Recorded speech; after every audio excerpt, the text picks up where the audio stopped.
Hey YouTube, it's Numistaka here, and I wanted to make this video today about sovereigns because the sovereign is the standard, reliable, ubiquitous bit of British bullion with an amazing history going back hundreds of years.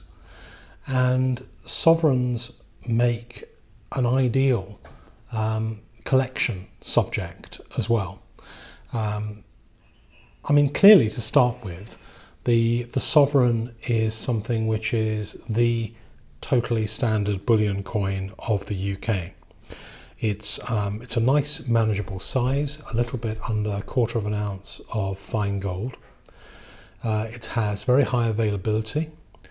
It has very low margins to spot if you buy it as a commodity item, and we'll talk about that a little bit more. And it has a lot of interest in terms of series collectors, type collectors, mint collectors. Like American pre-33 coins, there's a whole variety of mints.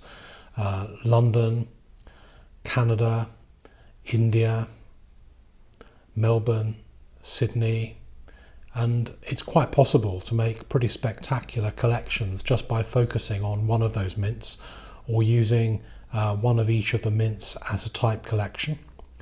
There are a lot of very common sovereigns which are easy to pick up and cheap relatively, and there's also some incredible rarities like the 1841 sovereign.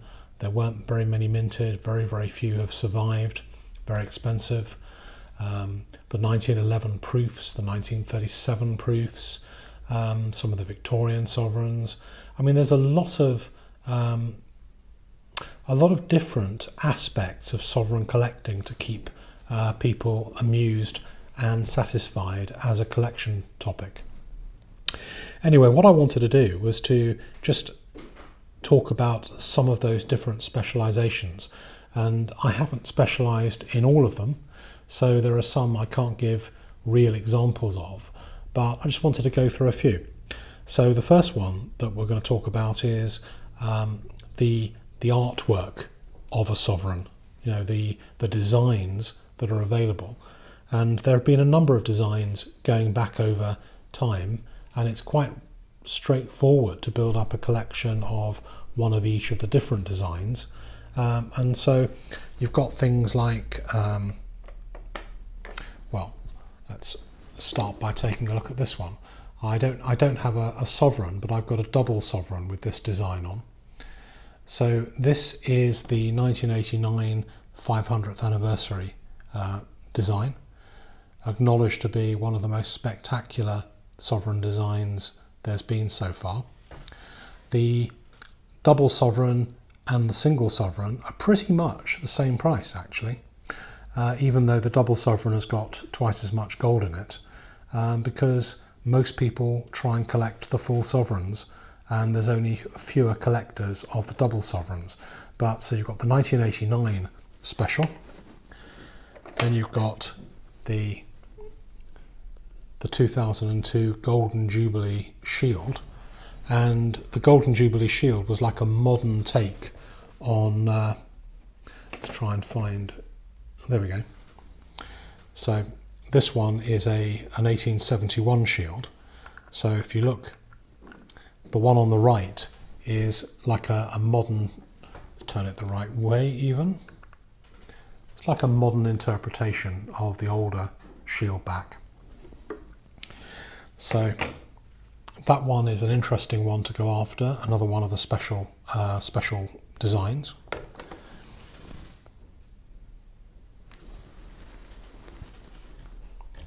Here's another example of that. Some of the proof sovereigns I have that I don't have graded yet. I might very well have them graded in the future, but at the moment I keep some of them as raw coins. Then you have the 2005 one, and here's a couple of examples of that. You can see the proof version of the 2005 at the top, and then you've got the bullion version, which doesn't have the frosting or the special strike at the bottom. And again, that's another one that is certainly coming up. These have increased in value quite a lot over the last couple of years because more and more people are collecting sovereigns, and more people are starting to collect first the special design sovereigns. So that's another good one to look out for. What other examples are there? Yeah. The latest one is the 2017 sovereign, which is the special design which celebrates the 200th anniversary of the original Pistrucci sovereign from 1817, and those completely sold out at the mint. It's amazing how infrequently they even come up for sale at the moment. I think people have bought them to keep for a long time, and they're worth looking out for. You will have to pay a premium for one of these, but it's one of the nicest special designs for a long while. Okay, so that covers the special design ones. So let's cover more standard sovereigns and take a look at, for example,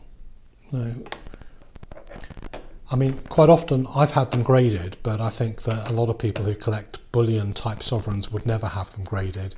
This was just my personal choice. But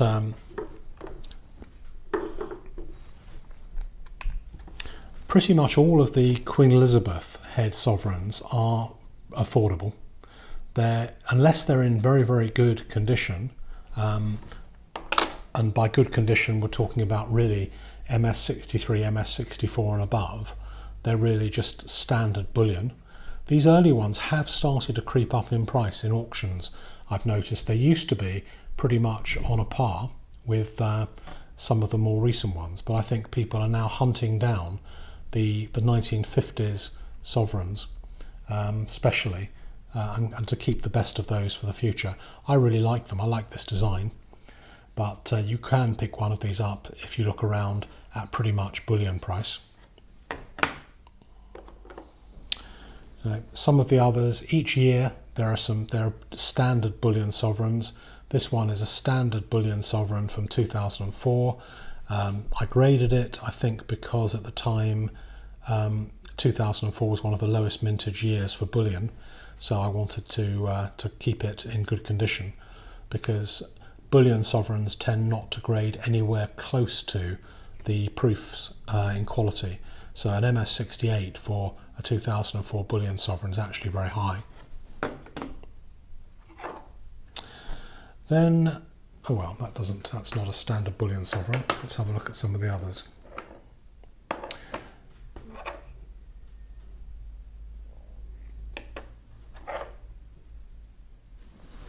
Yeah, here's an example of the kind of mid-reign kind of head. You've got the young head. This was the one in the 70s and 80s. And again, I found one of these. It was in reasonable condition, and I thought I'd pick it up and have it graded. But you know, if you use dealers in the UK like Hatton Garden Metals and Atkinson's, then you know, and Baird, there's quite a few people who specialise in sovereigns, and in fact in the States Atmex have a lot of sovereigns they sell, and they are certainly worthwhile looking for sovereigns at. I've actually bought off Atmex as well in the States sometimes. So they're easy to find. Generally it's better to buy these type of sovereigns from the dealers and not from eBay, or not from auction houses, because you tend to find that the coins themselves can have maybe a 2 to 10% premium, but at auction you've got a 17.5% buyer's premium, and eBay you've got eBay costs. So you'll find the best price for bullion sovereigns is always from a specialist dealer, as opposed to the more numismatic kind of supply sources. Okay, so let's take a look at some of the more specialist things. You know, when do you pay a little bit more money for a sovereign, and is it worth paying that kind of money? Well, generally, if we go to things like this shieldback sovereigns. So there's two types of sovereigns that command a premium here. One of them is a shieldback. Anything which has a shieldback is around about 15 to 25% at least more than a sovereign without a shieldback with the regular St. George backing. So you'll always find, even from bullion dealers, shieldbacks have a premium. A lot of the time they're out of stock of them because they go very quickly, they're the first to be chosen, they're in very high demand, and I found that if you ever put a shieldback up in auction on eBay, you have huge amounts of interest and 40, 50, 60 bids on it. I think everybody wants these more collectors oriented sovereigns. Then you've got this kind of thing, and these command a reasonably high price as well, where you've got almost like overstrikes. So this one's an 1880 where one of the 8s is overstruck over a 7 in the date. This one isn't a shieldback, but it's still worth a little bit of a premium because of the overstrike. Some other examples where you might want to specialise a little bit, maybe Australian sovereigns or something like that. Let's have a look.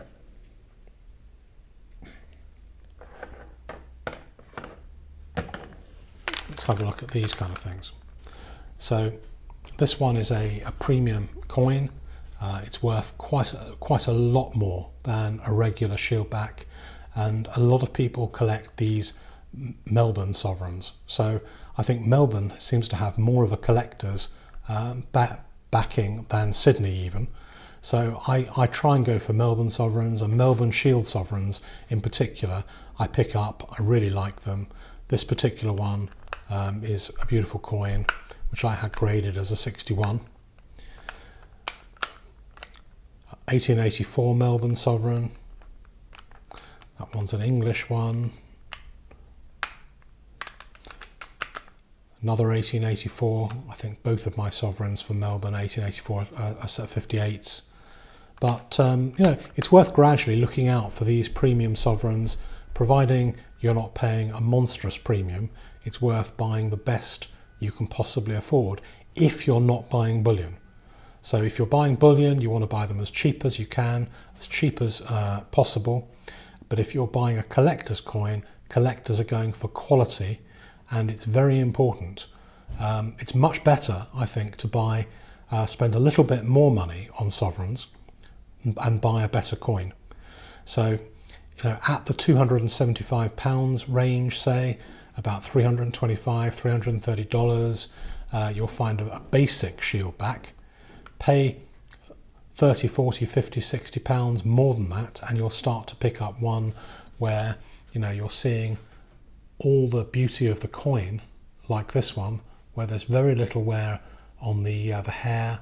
You know, it's fairly clean on the background. You know, just a much nicer coin to own and have in a collection. So I'd certainly recommend you hunt out the better coins when it comes to the collector's sovereigns. Let's take a look at another type of sovereign which is kind of in the middle, mid-year sovereigns, and let's take a look at a few of those.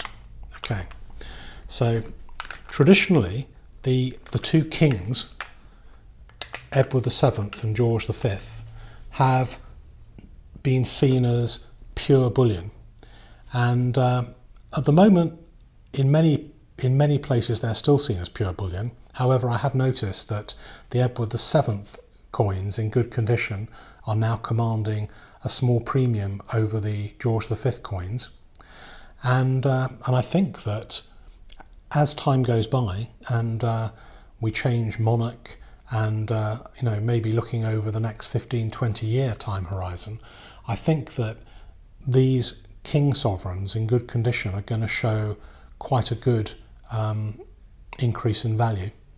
So don't hold me to it. Don't replay this to me in 10 years time and say, well, no, they didn't really show good value.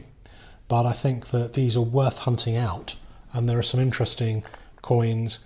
It might be worth hunting out some of the Australian ones, for example, the Perth sovereigns. Some of the dates in those are quite low mintages, and they can go for pretty good sums of money. So always look to see what the mint mark is. before you actually then place a value on a sovereign or put it up for sale if you're selling it. The devil is in the detail in sovereigns for sure. So let's put those to one side. And the last kind of things that two more things in fact that I want to go over.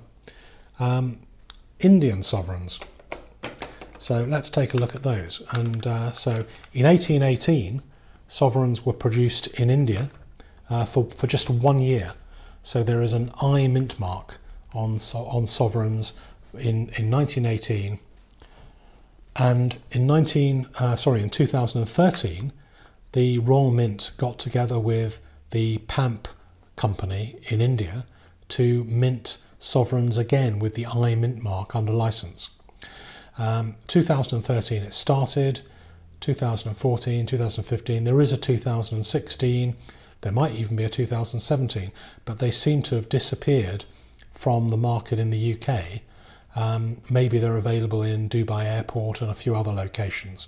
If you get a chance to pick up one or two of these India sovereigns, I think that go forward 15, 20 years, it's quite probable. Okay, so the final selection of coins is really the coins which are special collectors' sovereigns, and obviously these are far removed from their bullion value. The bullion value is really a tiny part of what these coins are worth. And if you're really more of a collector than a stacker, then it's worth hunting down these kind of coins. The 1937 set is in high demand because anyone who collects sovereigns understands that the only time George VI appeared on a gold coin in the UK was in 1937. There were actually other coins made during his reign, but they all have the George V head on and are dated 1925.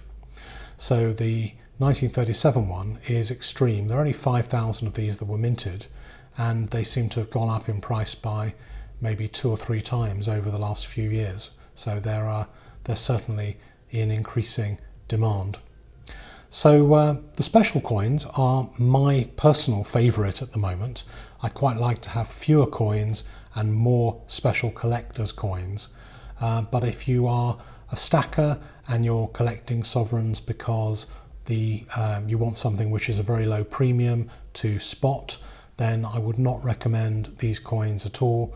Stick to bulk buys of standard low margin sovereigns, which you'll get for about spot plus 2%, which is something you can buy and trade very, very easily.